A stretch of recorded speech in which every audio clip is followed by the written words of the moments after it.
When you turn away $1 million worth of new revenue in the first 90 days, and as a sales guy, that's hard work to turn away $1 million worth of revenue in 90 days, the first 90 days of business. If you think about business, unless you're a complete clean startup, and even startups just get busy and they collect baggage, systems people, clients, whatever, right? All my baggage was gone, and I had truly a blank sheet of paper. In the month of June 18, I sent 1.2 million emails to the United States, all cold. Dead cold. Some of them actually were dead. He died 10 years ago type thing, right? But I got enough interest after all the abuse. I got enough interest to have 89 sales meetings in the month of June 18. I closed 19 clients. And in the first month, I had $1 million worth of recurring revenue.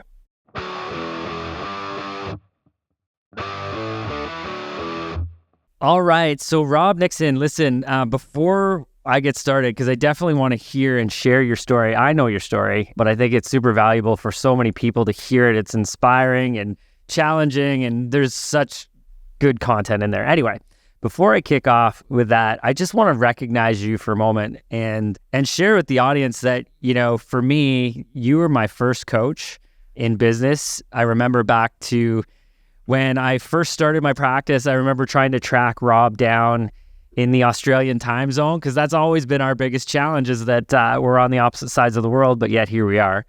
And I remember chasing him down and said, well, whenever you come to North America, like whatever date that is, you let me know and I will be there. And I remember you let me know. I flew down to Vegas, and every room in the entire conference that had a breakout room was emptied because everybody had to hear what you had to say. And you know what? You have transformed the way I think.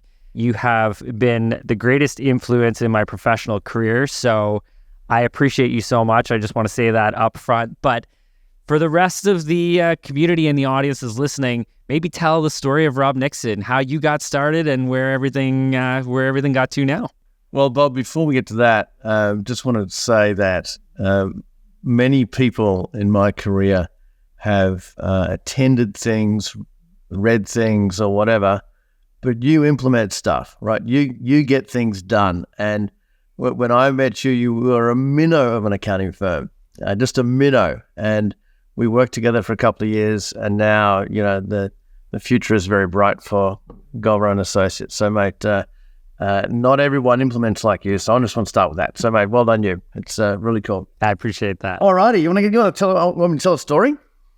Yeah, tell a story. Okay, cool. I could listen to you all day, so, you know, take it away. All right, so first of all, for those that haven't picked up on my accent, I'm Australian, born in New Zealand, moved to Australia in 1979. I'm 54 years old right now. Age of 16, dropped out of school, didn't like school much, but I was heavily into sport. I was actually an archer, so I was Australian archery champion twice in the Australian team, all that sort of stuff. So from a very early age, I was committed to goal setting and winning. I only do things if I'm going to win. I'll pull out of a market or whatever if I'm not going to win. There's no point being number two. So I had that from the age of 14 when I started winning, particularly at archery. So I left school at 16 in country New South Wales. Now, I don't know where your audience is going to be, Bob, probably globally, but we were 5 hours west of Sydney, literally on the edge of the outback. So dust, flies, heat. It was quite horrible, quite frankly, right? But that's where I grew up. That's where I went to school. Anyway, so number of jobs after school, a couple of little entrepreneurial flings. And then I was blessed in late 93 of meeting a guy who asked me to present. So I started getting into personal development from the age of 17, reading books, whatever texts I could get. I didn't have a formal education, so I figured I'm going to self-learn. So I read about business, read about personal development. Anyway, I was learning these training programs, one on telephone selling, one on customer service. And this guy called Gary says, can you present this sales training program? I'm 24 years old, right? To a retail auto parts store. And I got, sure, I'll do that, right? I would just wing it, as you do. I'm absolutely full of it even back then. And anyway, so I present this little session for 4.5 hours. I got paid $855. And I thought, wow, that is amazing. I'm going to start doing this. So I start doing these seminars, got no idea what that means. And then I create a seminar company. Bear in mind, the town has got 35,000 people in it. It services about a 3-hour radius with 150,000 people. We're in the middle of nowhere, right, basically. But I'm in the seminar business. And so I decided to run a seminar business, got no idea about that, going broke a million miles an hour, full on TV ads, come to my seminar, I'm really awesome, dial this number type thing. It's so bad, right? But we're having to go.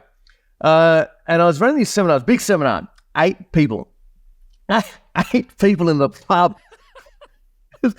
And you know how I've evolved since then, Bob. So you go back and you imagine a public seminar on customer service with 8 people in the pub. Anyway, it was a disaster. And I meet this guy called Ellis Ryan. And he says, I'm an accountant. And I live in a little town called Coonamble. Now, I knew Coonamble, about 2,500 hours north of where I was. It was a 3,000 person town. It was a 2 accountants town. He said, this seminar is awesome. Will you come to my town and do this seminar for my clients? I said, sure. And I knew, because I studied marketing, I knew the leverage of, if someone who's got the database promotes someone else, there's a higher degree of propensity of attendance or whatever, or response. So I said, how many clients you got, Ellis? He says, 126. So here we go. And I said, righto, here's how it's going to work. I will control the marketing. And Bob, I look back at how ballsy this was, right? I said, I want 3 things from you, Ellis. I want your database, I want your letterhead, and I want your signature. I'm going to recreate his letterhead, recreate his signature, and I'm going to mail from my postage stamp to his database and control the marketing.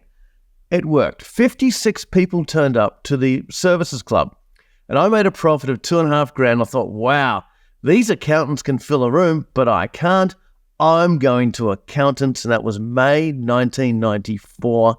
And I haven't done any business with anyone else other than accounting firms in the last nearly 30 years with a chance meeting. So off I go. Right, we're still in the seminar business, and I start cold calling accountants. We'll do this cool seminar for you. I'll take all the risk. I'll take the profit. You'll get the praise.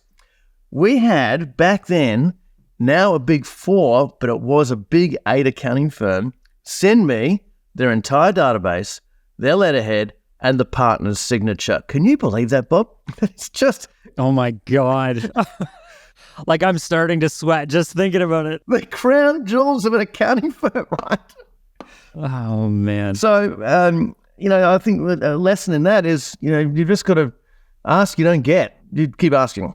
100%. So, accountant seminars initially. Then I got picked up by a company called Results Accountant Systems as an employee, which was awesome. The next 6 years, I traveled the world, helping accounting firms through as an employee, because the seminar business was toast. That didn't work, right?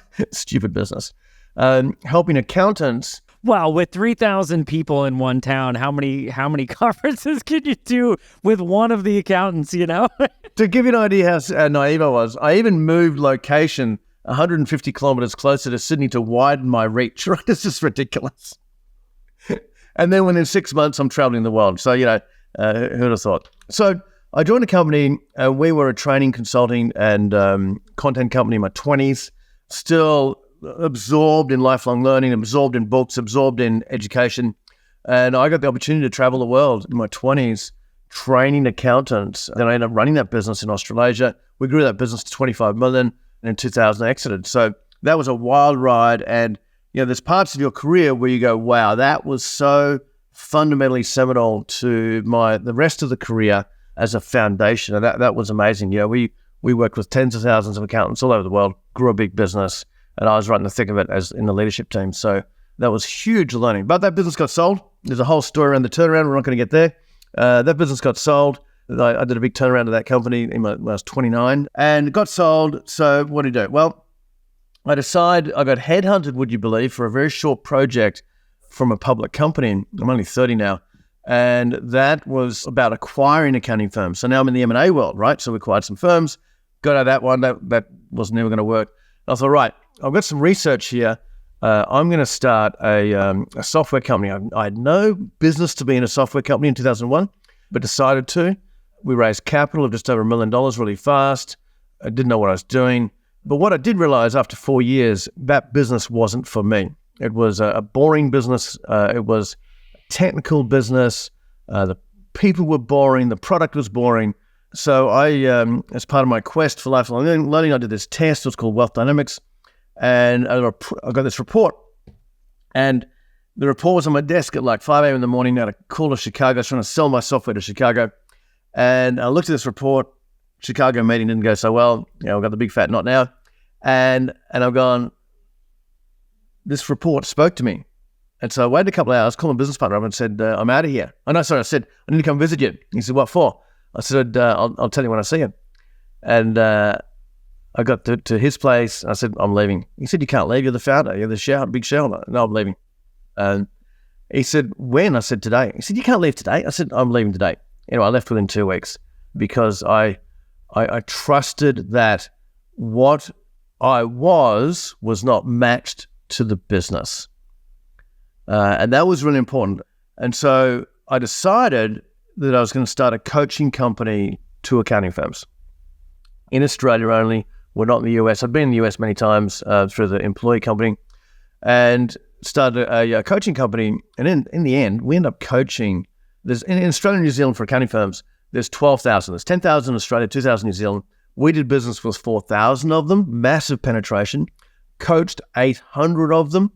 Just in Australia and New Zealand, we were so dominant for a long, long period of time that, we had coaching rooms and coaches, and we're in Australia and New Zealand. You're in Canada, Bob, big country, America, big country on your doorstep, lots of everything.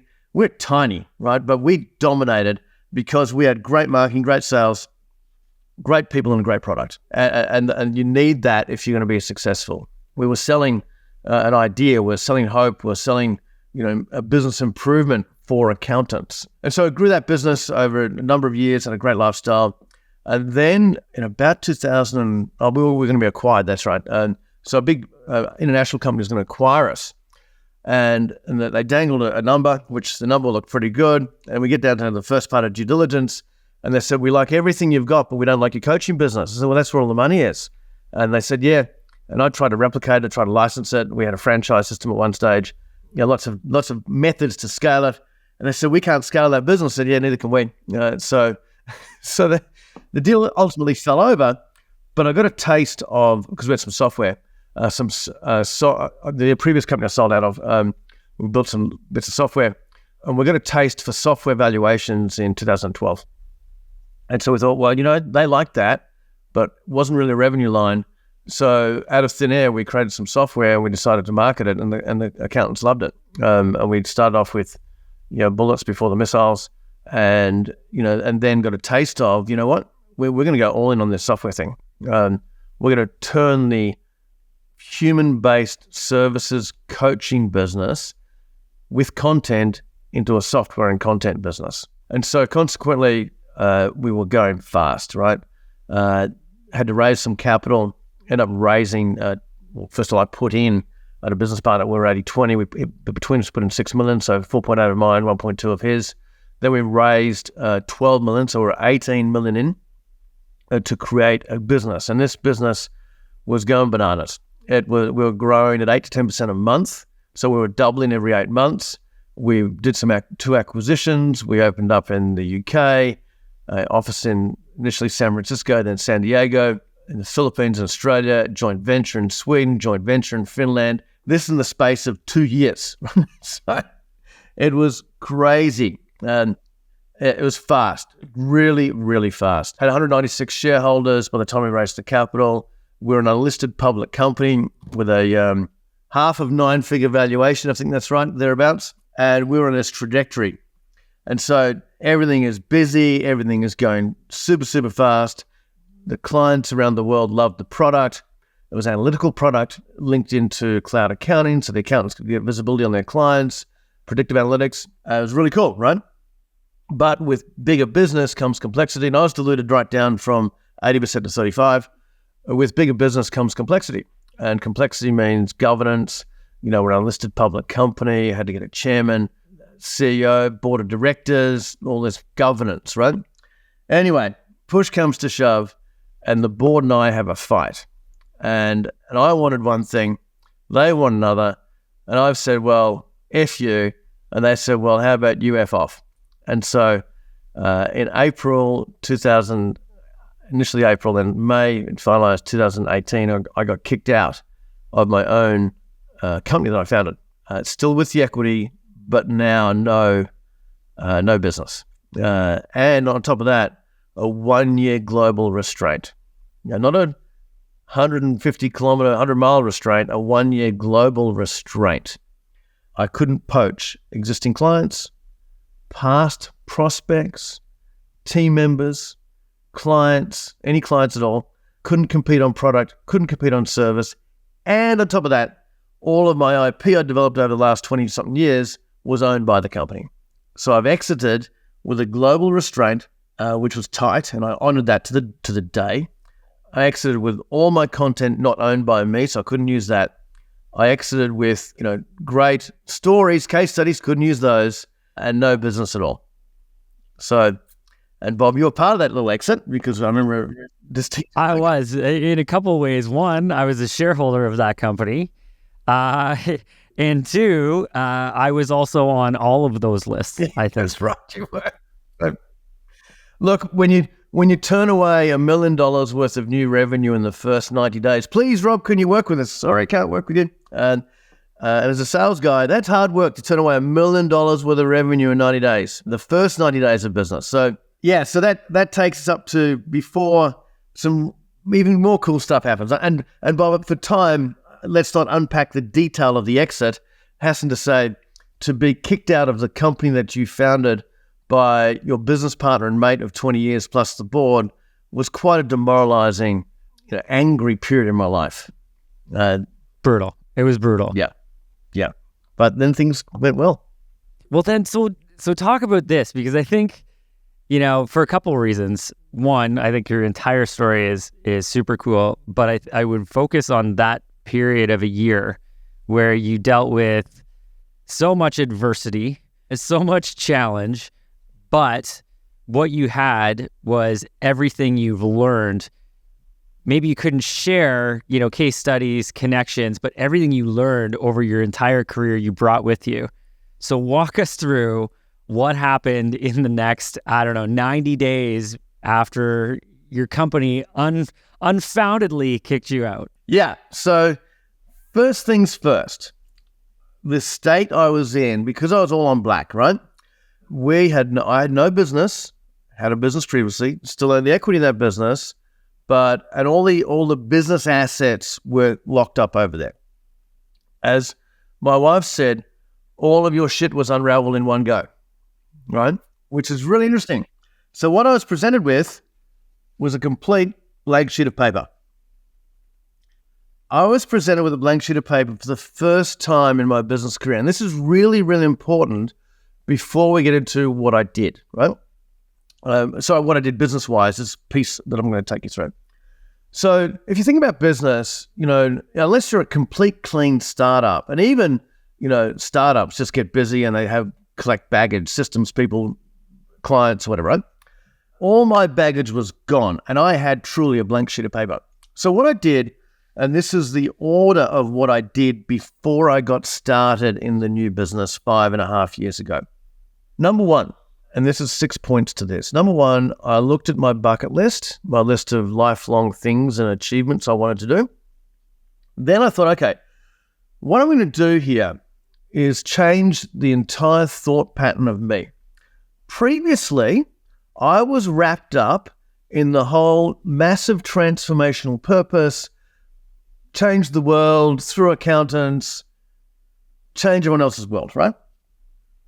And because I had a big plan of get all these accountants, get their clients, push data and content through every accounting firm, influence their client base. We get 10,000 accounting firms. We get, 100 clients each. We've changed 1 million businesses, right? I was on that track.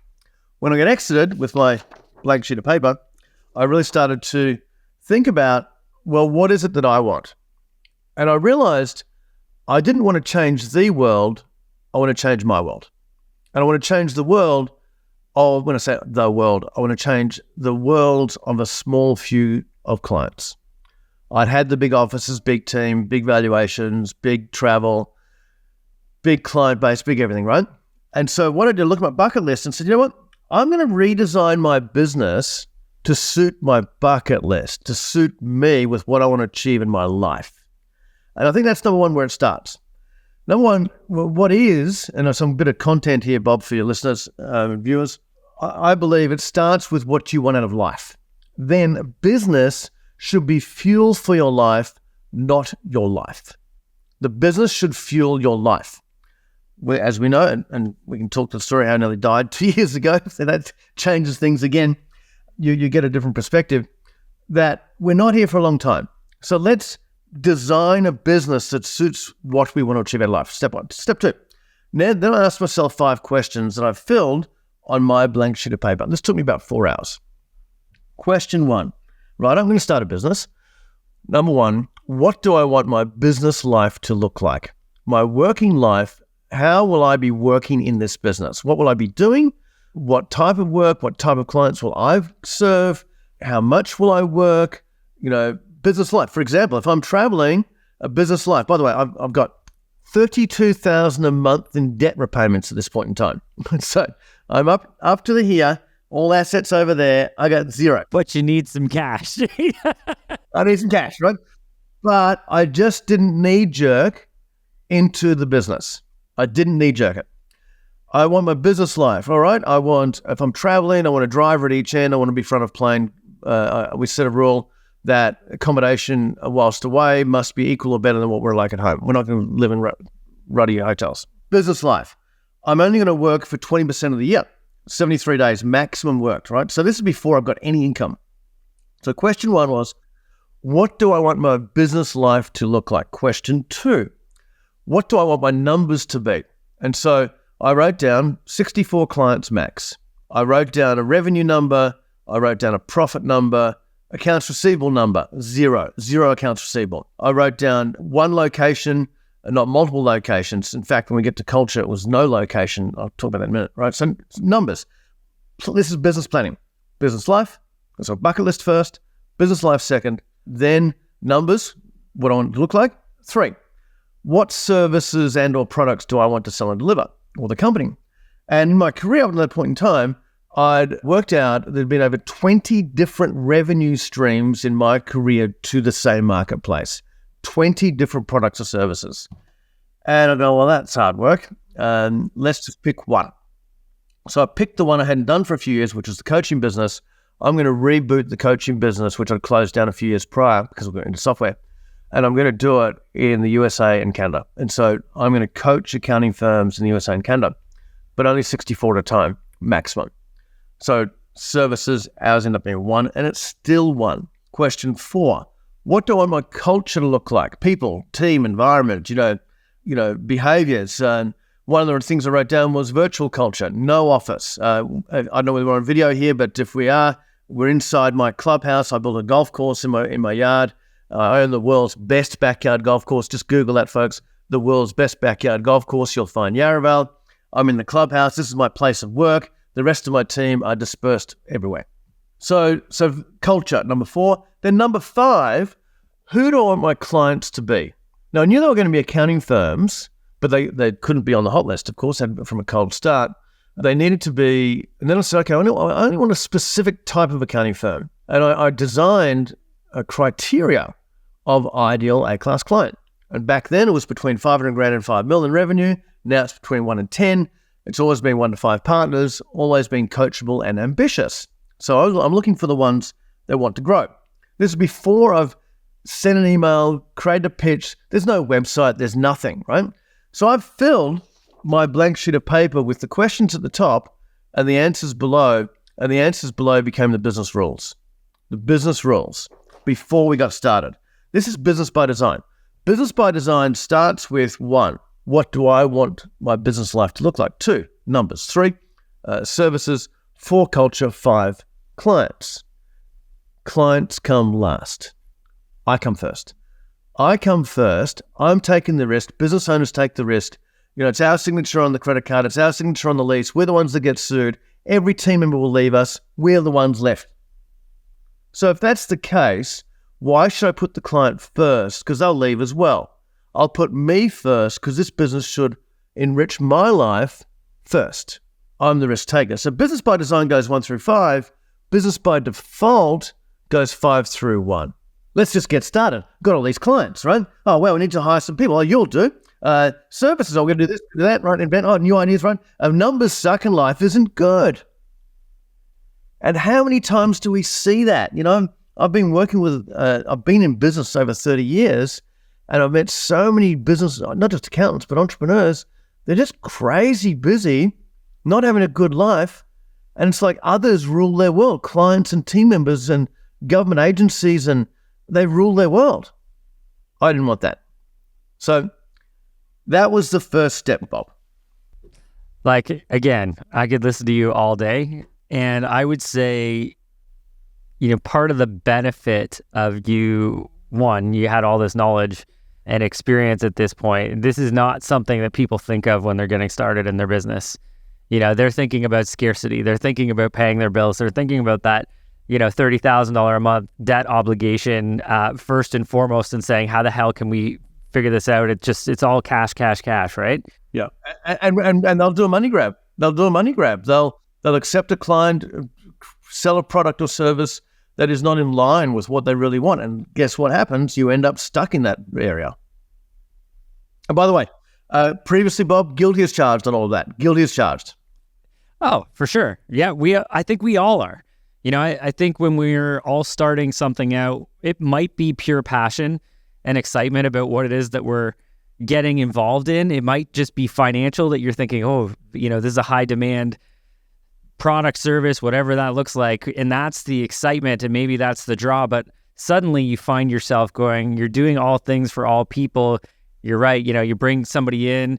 I know during COVID, a lot of people were essentially hiring anyone who had a heartbeat, which was not by design. It was out of necessity to survive. And yeah, I think the reflection of going, man, if we all had to do it over again, how would we do it? And I think your process would be a really great starting point for anybody who is starting to build something that they were truly proud of. Or someone who's already got a business and they want to redesign it. The hard part about that is they've got existing baggage to unravel.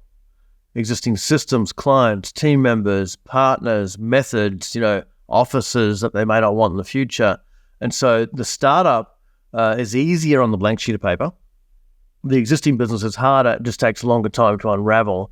But if you decide that going forward, your ideal customer or client looks like this, then the hard bit is living up to the rule, because you might be in a cash crunch and that customer is going to bring you $20,000, $30,000, $50,000. Oh, we need that, right? And you end up bringing them on and they're a B or C class client, or nothing close to an A. And then you're stuck with it because you're either chasing shiny objects or the business isn't good enough to say, no, we're not doing that. Sorry. Because what we do, Bob, we invite our clients to be clients of ours. We interview them, right? And we don't sell to them. We interview them to see if they're worthy for us to work with them, because it has to be a match, right? So, but it's the hardest part on the blank sheet of paper, 5 questions, is living up to the rules that you write down. And having a hard stop, it means it's a no-go if it doesn't meet this criteria. You bet. So as a result of that, every single week without fail, this week's one was from the Middle East, we turn away prospective clients because they don't fit the box. Because if we go backwards, right? If we've got a great client base, all A-class clients, and we've got a great team, so that's 5, right? A great team that they interact with, and a great product, service, or whatever it is, and you're pricing it appropriately, numbers, then the owners will have a good life. It starts 1 through 5 designing it, and then being belligerent about following through on the rules. And so we turn away opportunities every month, like projects, products. We turn away prospective clients every week without fail, because we've said, no, this is what we're all about. It's very tempting. And by the way, been tempted many, many times. Yeah, no, it's hard. And I know we don't do as good a job with that as we probably should, where I'm more, I don't know, maybe I'm just someone who likes punishment, but I'm just going, I just want to help everybody. It's not a great mindset for a business owner who's trying to design what that looks like. And so, Bob, one of my stupid things many years ago, my strategy was something for all, right? Trying to help everyone, right? If you're always accounting firms, just because I'm not an accountant, as you probably realize, but just it could be any target market that happened to be accounting firms, right? So if you're, back then the strategy was, if you're a startup, we've got something for you. If you're a small business, we've got something for you. If you're a medium-sized, we've got something for you. If you're a multinational, international firm, we've got something for you. It was bonkers. So many different product and service offerings, so many different people that, because we're trying to help everyone and no one was getting helped. Yeah. Yeah. And no one's enjoying their time on the journey. You know, you just can't do it. So with that, blank sheet of paper filled, then time to get busy. Bear in mind, I've got no database, I've got no content, I've got no website, I've got nothing. But what I did do, I thought, okay, I'm going to buy some cold lists databases out of the US. So I bought 2 databases, and on the 28th of May, 2018, which happened to be, it's a public holiday in the US, if I recall, because I got abused, right? Cold data. And I started emailing the US. Nothing like abusing a cold data list on a holiday. Yeah. Good start, Rob. Yeah, great start. So the abuse, Bob, the abuse. Yeah. I've had hate mail, just for any listeners, I've had hate mail every month for the last nearly 30 years. 30 years come December. Hate mail. Most recently, one was last week, was a good one. I was called a circus act. Would you celebrate? It's like, great. Yeah, cool. Lots of people want to pay to come to the circus. Yeah. Delete. See you later. So I get busy with cold data, cold outreach. In the month of June 18, I sent 1.2 million emails to the United States. All cold. Dead cold. Some of them actually were dead. He died 10 years ago type thing, right? But I got enough interest after all the abuse. I got enough interest to have 89 sales meetings in the month of June 18. I closed 19 clients, and in the first month, I had $1 million worth of recurring revenue. Boom. Boom. In 6 months. 90 days. 6 months, yes, 30 days, right? 32 days. In 30 days. So just share this as context. What was your overhead and what were your expenses related to that $1 million in revenue? It was currently email distribution, and I was in the house in a small, tiny room with a trestle table. Right. But that was, just to clarify, that was $1 million worth of annualized recurring revenue. So it's about $90,000 a month in revenue, but contracted as well. So by month 6, we'd signed up 56 clients. I had 265 sales meetings in the first 6 months. I'd closed $3 million worth of annualized recurring revenue, $250 a month, and we're off to the races. By the way, the website didn't get launched until month 4 or 5. All I had was the day before I hit that first email, I beefed up my LinkedIn profile. There was no content. There was some messaging, and I'm here to do business, and I got myself out of a jam. And not only that, built a business that now, the first 6 months was hard yakka, right? I'm selling, I'm delivering. I had 2 trips to the United States in that time. Some Australian clients turned up. Wasn't the intention, but we've had Australian clients ever since until 2 weeks ago. And then, we're away. We're away. We did the heavy lifting. It's like an A380 airplane, right? All the hard work's done in the first 5 minutes until it gets to altitude or whatever time. The hard work's done. Then it's coast. So overheads are about 10 to 12% of revenue. So it's a very high profit business. But I designed in such a way that, with leverage, that my work is only about 8 to 10 hours a week.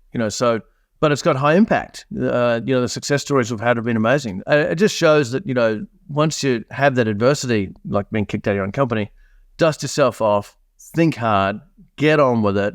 The sun will rise tomorrow. The water will find its own course. Life goes on. I'm still the biggest shareholder in that company with my wife. So maybe something comes of it. Actually, it was a turning point. A turning point in my anger period, which was, I can't lose here. Yeah, I'm out of the business. I've got a 1-year restraint, but I can't lose. If I keep my nose clean for a year, at day 366, I can do whatever I want, right?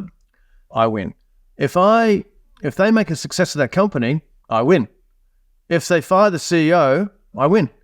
If it goes broke, this is my thought pattern. If it goes broke, I might pick up the pieces from the insolvency people. I win. I couldn't lose. So once I got my head in the no-lose space, that changed my mindset, and away we go. 5.5 years later. You know what? It's remarkable. It's a story of resilience and dealing with adversity, but also, and I think inspirational in so many ways, Rob, where so many people go through the journey, they accumulate knowledge and skills and talent, and they continue to still do the same thing they did and charge the same amount that they did day one, even though they can do things faster, they bring more value, they have more knowledge.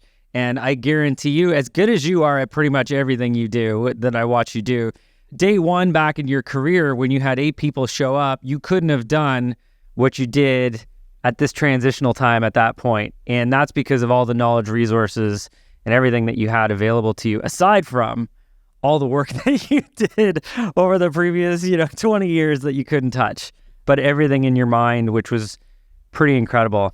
And thank you for sharing that story. It is, as much as I hate it, I love it at the same time, because I felt like I was going through that journey a little bit with you. I had a little bit of anger because, a good friend and mentor of mine was being put through this for no reason, and challenging, but man, did you ever prove the world wrong? And that's a pretty cool thing. Yeah. Okay. To transition from this, which is hard to do, I know one of the things that you talk about a lot, and actually even just thinking about it as you're telling your story of your transformation, is charging your worth. And I know even when you would have started this new venture as the fresh start, imagining the price that was being charged then versus now, I'm assuming it's continued to go up as you bring more and more value and have more and more testimonials. Can you maybe share your perspective on like price scarcity and how people should charge their worth? Yeah. So my first learning on pricing was about 30 years ago through Jay Abraham, one of the best marketeers the world has ever seen.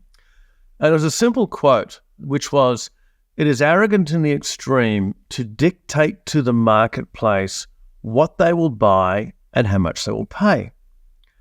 And so when you break that down, it means that you should find out what the marketplace, what the research is, what they're prepared to buy. And secondly, let them tell you, not by verbally how much your thing is worth, but with their credit card or payment method. And don't hold on. So this is a context, right? And I'll tell you some stories. Don't hold on to what you believe the thing is worth. You are worth, your team is worth, the product is worth. Let's put it out there, repackage it, reposition it, and let the marketplace tell us, based on sales and conversion rate, what they're prepared to pay. Because the marketplace is the only determiner of your price. So that's the context, right? So let me give you a couple of stories about that. When I was last employee, general manager, when I was 30, we had a product pack, and the product pack was $33,000. And so we had a conversion rate of 78% on 33 grand for qualified prospects. I had to report in US dollars to the US company, and you cannot make this up, right? The financial controller of the day said, "Rob, you need to readjust your pricing to $44,000 because of the US Australian conversion rate. Your numbers look bad on my reports." I said, "Sorry?" She said, "You need to increase the price to $44,000 so that you've got parity based on the conversion rate of Aussie dollar to US dollar on my reports." I said, "You've got to be effing kidding me. We're getting 78%, and so here's the seller, right? We're getting 78% conversion rate on 33%, and you want me to adjust my price to 44 grand just so your reports look good?" And she said, "Yes." I cannot believe this, right? And so I grappled with this for about 2 months. Then, and this was the kicker, I got this little spreadsheet from one of the other general managers, and it said, you could afford to have a 56% conversion rate on the new price and still make the same money. And I looked at this little spreadsheet and I thought, nah, we're better than that. We're better than 56%. And for no reason other than this report, I bumped the price to 44 grand. 11 grand, straight increase, same product, no change. What happened to the conversion rate, do you think? Oh, Rob, you're going to tell me it went up. To 81%. And we sold that year 99 of those product kits, didn't quite get 100, with an $100,000 increase. That was over $1 million new free profit because the marketplace said it's worth more than what we thought it was. Incredible, right? And it's been time and time and time again that living under that context, arrogant in the extreme, let the marketplace, and you let the marketplace decide, you think you've got an idea, right? Let's put out that price, right? They buy it, measure conversion rate, test and measure, measure conversion rate, and then, well, let's just put it up and see what happens. And they put it up and it's still the same. Well, okay, test and measure. Maybe it's better positioning, I don't know. Let's put it up again and again and again and again. So, for example, last 5 years, my price for essentially the same product has gone up 2.5 times. And when I went into the market on, question 2 numbers, the numbers were, I wanted to pitch it at the most premium price the market's ever seen 5.5 years ago. More than anyone else I knew, but at least double then. Now we're 2.5 times that. And the conversion rate, get this, the conversion rate has been identical. The same 28% for a marketing qualified lead, because we say no to a third typically aren't ready, and about a third say yes. It's been the same, so go figure. Yeah, and I see tons of that exact same story, and I know Hormozi in his $100 million, I think, leads book, he talks about pricing scarcity. It's all the same, right? Let's not sell it for what we think it's worth. Let's understand the value that the marketplace sees in it and then price it accordingly. And probably test, right? Like how often have you gone back through and said, you know what, we just got to test this out and see what happens? Yeah, all the time. Test and measure the whole time. And if you're an existing business, the fastest way to new profitability is a price increase. It's straight maths, like that story, 56% versus 78. If you can afford, when you, and maybe Bob, with your firm to prospects or clients, you work it out, simple spreadsheet and maths, right? Your product is this, your gross margin is that. If you increase, and your conversion rate is this, if you increase the price by that, of course, if you get a same conversion rate, 100% of the increase goes straight to the top, straight to the bottom. But maybe you won't get the same conversion rate, but then you can work out, well, what could the conversion rate drop to make the same money? Or another way to think about it, and let's use $1 million of revenue and 20%, right? Simple maths, right? So $1 million of revenue now, 20% increase, 1.2. Let's say you could then either afford a drop in conversion rate or a drop in customer count and still make the same money. Yeah, do 80% of the work, make more money, get more capacity, yeah, right, to sell more at a high margin, and boom, all of a sudden you're doubling profit. Yeah, no, it's crazy, and pricing is one of my favorite things to talk about because it is all pure profit. It's all pure profit. You get down to it at the end of the day. And for anybody who's listening, one of those, I have so many different construction companies and tradespeople who are out there and their schedules are full and they're trying to price, but they're trying to, price compete. It's like, guys, your schedule is booked out for 6 months. Who cares if your conversion drops? Double the price. Obviously, if you're busy, you're either really good and high in demand, or the marketplace is just so high in demand that people are willing to pay for that. Test it. Try it out. Here's an example. I was playing golf in Nova Scotia back in September. And with a playing partner, what do you do?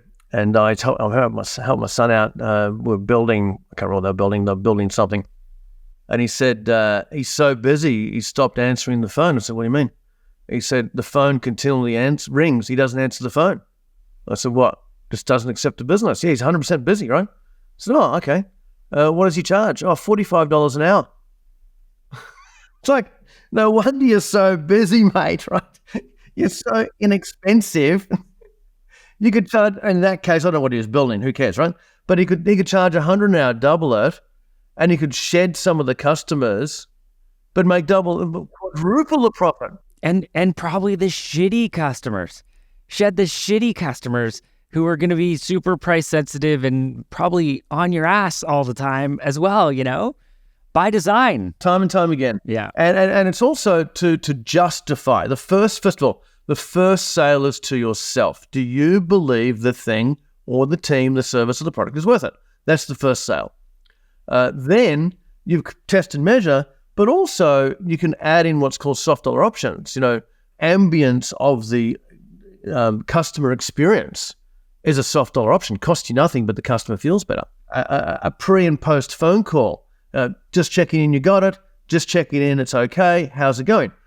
Ambience of the customer experience justifies, it's a soft dollar option, costs you nothing, other than 5 minutes of labor, to justify the price, because the product, the customer experience is better and they're prepared to pay more for it. It's the little things. I go back to my customer service days, right? It's the little things that make the profound difference to justify a higher price. But the first sell is to yourself. Get the mirror. Can you say it straight face, the fee is $50,000? Or are you going to say it, the fee is $5,000, right? No, I think that's a Dan Kennedy line, right? Charge as high a price as you can until you crack a smile. Yeah. Where you can't even take yourself seriously. That's right, exactly. I like that. But also with abundance versus scarcity, and this is a kicker. Talked about business by design before, which was often you'll just take anything that comes through the door, right? If they're breathing and their credit card works, you're a good customer, right? But if you've got an abundance mentality, then it doesn't matter if they say no. If they say no, so what? Every no you get is closer to a yes. They will say yes. And so, with a scarcity mentality, you accept anything, sell anything at whatever price just for volume. An abundance mentality goes, you know what? There's a better one around the corner. There's a better customer around the corner. I'm going to keep marketing. I'm going to keep selling. I'm going to find my perfect future fit customer, and I'll say no to the rest. And they're going to pay this. And if you can do that with 10% overhead costs at the same time, you're in a pretty good situation. It's a little bit more now because I've got some payroll, but it's not much more. So it's all good. Oh, geez. Yeah, it's a tough overhead cost to cover. Yeah, fantastic. Thank you again. I'm so grateful for you, not only for being here, for your coaching, your mentorship, and your friendship. Guys, this has been The Wealthy Entrepreneur. Hopefully you've enjoyed it. If you liked it, make sure you're sharing it with somebody who you know it will value. Leave a comment, post questions. Make sure you subscribe so you can check out next week. Guys, this has been The Wealthy Entrepreneur. It's been a pleasure to be here. Can't wait to see you next week.